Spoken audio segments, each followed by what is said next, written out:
studies is very important. It is composed by, it is written by Mr. Compose नहीं कह सकते हम, आपको बताया था कि जब पोट्री होती है तो हम लोग कंपोज करते हैं उसको. बाकी it is written by Mr Francis Bacon, a great person. He can be called a father of prose. Yes you can say, है कि नहीं. But someone asked who is the father of English poetry, you can answer Geoffrey Chaucer is the father of English poetry, है कि नहीं. चलो, craftsman content is very important for the graduate guys. I can say that it can come in examination because it's damn sure कि जो craftsman वाला part है यहाँ से आने का पूरा चांस है. तो ये आपका पैरा काफ़ी अच्छा होना चाहिए. क्राफ्टमैन कंटेम स्टडीज, कंडेम का हिंदी होता है भर्त्सना करना, कमेंट करना, बुरा कहना, है कि नहीं. तो इस तरह से जो इंसान चालाक होता है, चालाक का मतलब है धूर्त होता है. जो कौवा टाइप का इंसान होता है वो मालूम है क्या समझता है, पढ़े लिखे लोगों को बेवकूफ़ समझता है, स्टडी को बेकार समझता है, ख़राब समझता है वो. Simple man admire them. But जो इंसान सिंपल होता है, जो साधारण होता है बेचारा, जो अनपढ़ होता है, वो कैसे समझता है पढ़े लिखे लोगों को, आप जानते हो. एडमायर देम, प्रशंसा करता है हम लोगों का. जो पढ़े लिखे लोग होते हैं उनको बड़ा भगवान समान मानता है. एग्जाम्पल में आप देखे होंगे, भैया आए हैं, अरे भैया वो पढ़े लिखे हैं, भगवान स्वरूप हैं, ऐसा मालूम है. सुनते होंगे आप लोग बात ज़्यादा मात्रा में अपने समाज में, है कि नहीं. Obviously when we see such types of guys we feel very pity. बड़ा दया आता है ऐसे लोग को देख के, जो सब पढ़े लिखे इंसान को कितना अच्छा मानते हैं. बच्चा पता उनकी भावना कितनी प्यारी बेहतर होती है ना, कि हम पढ़े लिखे लोगों को कितना अच्छा समझते हैं, और हम पढ़े लिखे लोग उनका वाट लगाते हैं, उन्हें परेशान करते हैं, उनको उल्लू बनाते हैं. लेकिन वो बेचारे सिंपल से इंसान पढ़े लिखे को क्या करते हैं, पूजा की नज़र से देखते हैं, समझ लो, वो रिस्पेक्ट करते हैं, वो सम्मान देते हैं, वो है कि नहीं.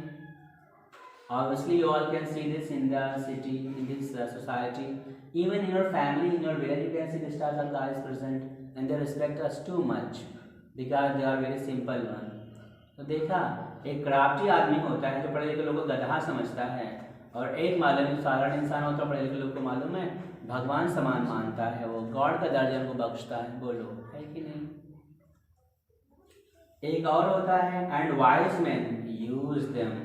लेकिन जो इंसान बुद्धिमान होता है, जो अक्लमंद होता है, वो पढ़ाई लिखाई का इस्तेमाल करता है, जिसमें से शायद हम लोग होंगे फ्यूचर में. क्यों, आज पढ़ेंगे लिखेंगे समझदार बनेंगे, बाद में इसका यूज करेंगे, इस्तेमाल करेंगे, और इसके बदौलत समाज में सम्मान, है कि नहीं, पैसे कौड़ी प्रतिष्ठा की प्राप्ति करेंगे, और दुनिया से सकुशल होकर यहाँ से गुजर करेंगे किधर, कब्रिस्तान या चिता की तरफ, जहाँ पे हम लोग का अंतिम मुकाम है, जैसा आप जानते हो.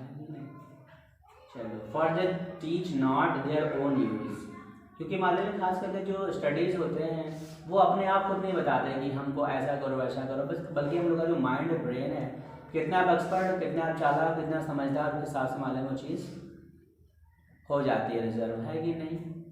तो अगर आप मालूम है ये कहो कि पढ़ाई आपको खुद बताएगी कि पढ़ने के ये फ़ायदे वो फ़ायदे नहीं, आपको खुद पढ़ना है, उसके बाद अपने टैलेंट को इस्तेमाल करना अपने क्रियाकलाप में, अपने काम काज में, है कि नहीं.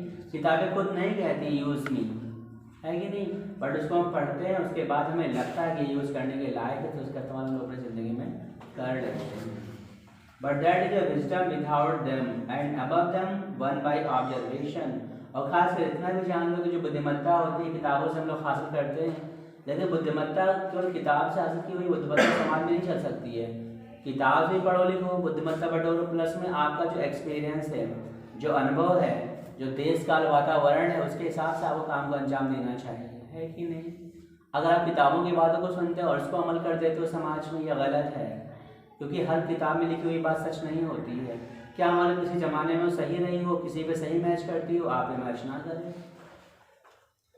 तो जो कुछ किताबों में बातें होती हैं उसको लाइन टू लाइन आप इस समाज में इम्प्लीमेंट नहीं कर सकते हो, उसको यहाँ प्रेजेंट नहीं कर सकते हो.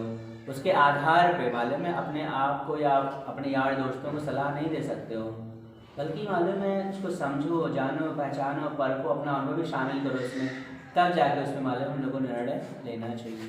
तो so far as I think it's very important. So books are very nice for us. We must read books as well as we get confidence and experience also. With help of these two things we can do better. Education plus experience equals success, you can see in our life, है कि नहीं.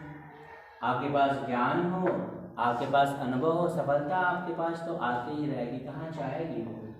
तो चाहे job पाने का हो, चाहे government job पाने का हो, चाहे प्राइवेट जॉब पाने का हो, चाहे अपना काम शुरू करना हो, इसमें सब में कोऑपरेट करेगा। I think knowledge plus experience equal success, so for as we are know about it.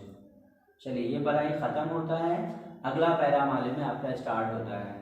Read not to contradict and confuse. देखा, ऐसी चीज़ें भी ना पढ़ो जो विरोधाभासी हो। किताबें सब नहीं पढ़नी चाहिए, और उन विषय तो बिल्कुल दूर हो जिसमें मालूम है सर दर्द हो, खुराफात हो, बवाल हो, है कि नहीं। कुछ चैप्टर्स राइटर्स ऐसे होते हैं जो मालूम है खुराफात लिखे होते हैं, जिसमें विरोधाभास होता है, जो सवाल सत्य नहीं होती है। 4 लोग कहते हैं अच्छा, 4 लोग कहते हैं बुरा है, उसमें तुम भी फंस जाओ। सुबह से लेकर शाम तक ये पता लगाओ क्या अच्छा है क्या बुरा है क्या गलत है। इसलिए मालूम हम लोग को वर्क करना चाहिए। तो जो चीज़ें थोड़ा कंट्राडिक्टरी हों, जो कंफ्यूज वाली चीज़ें हों, उससे हम लोग को थोड़ा बचना चाहिए। मतलब स्टडी वही करो जो साफ हो, स्वच्छ हो, बेहतर हो, अच्छा हो, सवाने सत्य हो, परमार्जित हो, अथेंटिक हो, वही चीज़ हम लोग को पढ़ना चाहिए, है कि नहीं। And if you go for the contradiction, if you go for the controversial things, so I think you cannot feel the pleasure. You will lose your whole life in this one. That's why we have such types of books and contradictory writings. ठीक है, अच्छा रहेगा। Not to believe and take for granted. और सच में मालूम है ऐसा भी नहीं है कि जो चीज़ लिखा हुआ है बस आप विश्वास कर लो, उसी को मान बैठ जाओ। किताबों में लिखी बातें सारी सब थोड़ी ना होती हैं, किसी पे वो सत्य होती, किसी पे मैच ही नहीं करती है कि नहीं। तो ऐसा नहीं किताब में जो लिखा है बस ब्रह्मा जी की वाणी है वो लिखी हुई है, बस उसको फॉलो कर लो।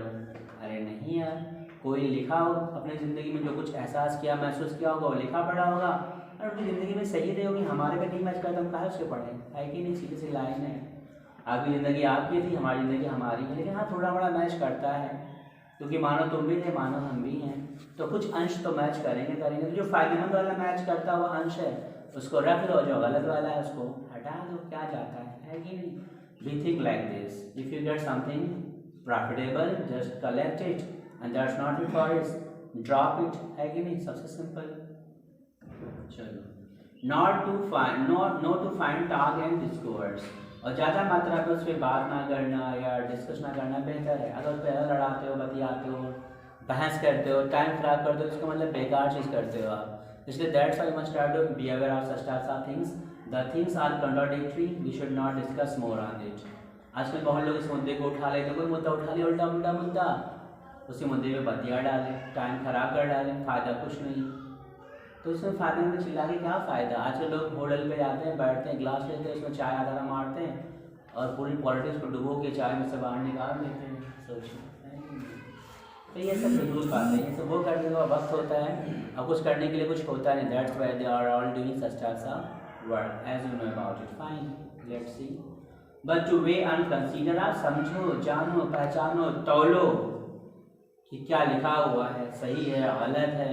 या मैं ही आपको कुछ बता रहा हूँ, समझ ये नहीं कि मैं सामने सच बोल रहा हूँ। हमें जो गलतियाँ हैं, मिस्टेक्स हैं, फॉल्ट्स हैं, उसको भी आप लोग मालूम उजागर करो, हमको इंटरप्ट करो, हमको रोको, हमको बताओ sir I am not fully satisfied with this wordings whatever you expressed, so please anyhow try to modify it or you can say clear it, है कि नहीं। अब ऐसा नहीं जो मैं बोल रहा हूँ बस वही सवाल सकता है, ऐसा नहीं माना जा सकता है, ठीक है। तो वही वो कहता है, पहले किताब पढ़ो, वे मतलब उसको तौलो, नापो, उसके बाद कंसीडर मतलब सोच विचार करो। अगर आपको लगता है कि ये फ़ायदेमंद है तब उसको आप दुनिया में या अपने ज़िंदगी में उतारो, लगे नुकसानदेह तो उसको आप अवॉइड कर दो। It should be your first motto, anyhow work on it, it's our first you can say step to think over this matter, because if you go for the study think about it, first go for the book, study, consider, then you can get the conclusion. अच्छा रहेगा आपके लिए, है कि नहीं। चलो, अब आया ये बता रहा है कि कौन सी बुक पढ़ना चाहिए, कैसे बुकें होती, क्या क्या क्या क्या वो बताता है नेक्स्ट। सब बुक्स आज जो भी टेस्ट कहते हैं किताबें ऐसे आप पढ़ो, कुछ किताबों को तो आप टेस्ट करके पढ़ो, मज़ा लेके पढ़ो, है कि नहीं। किताबें बहुत सारी होती हैं, कुछ किताबें तो ऐसी ही होती हैं जिसको पढ़ने का तो मज़ा आएगा और मज़ा लेके पढ़ना चाहिए उसको। तो कुछ किताबों को आप मज़ा लेके पढ़ो, अदर्स टू बी सॉलिड, और कुछ को तो निकल जाओ, जो दवाई की तरह निकल जाते हो, मतलब टेस्ट ना लो, बस अंदर अट्टा मार के अंदर कर लो। जैसे दवाई होता है, उसके टेस्ट में लग जाओगे तो आप खा ही नहीं पाओगे, उल्टी पलटी कर मारोगे, है कि नहीं। बट अगर आप उसको माले में रखे और पानी से घूंट से निकल गए, पल्ले नहीं पड़ाते, उनका असर अच्छा होता है। ऐसे कुछ किताबें होती हैं जो आप माले में मन से ना पढ़ो, बस केवल निकल जाओ जल्दी जल्दी, खत्म मामला। कैसा था क्या था नहीं मालूम, मतलब सल्तनत नजर से उसको एक बार पढ़ डालो। तो कुछ किताबें तो होती हैं बिल्कुल मन से पढ़ो, मजा लेके पढ़ो उसका, कुछ होता है आप उसको निकल के पढ़ो। But some to be chewed and digest, लेकिन कुछ किताबें भैया ऐसी होती हैं जिसको आपको मालूम है चबा चबा के पढ़ना चाहिए और उसको पचाना चाहिए। मतलब क्या, बहुत ध्यान से, बहुत गौर से उसको हम लोग को पढ़ना चाहिए, है कि नहीं। ऐसा नहीं कि मालूम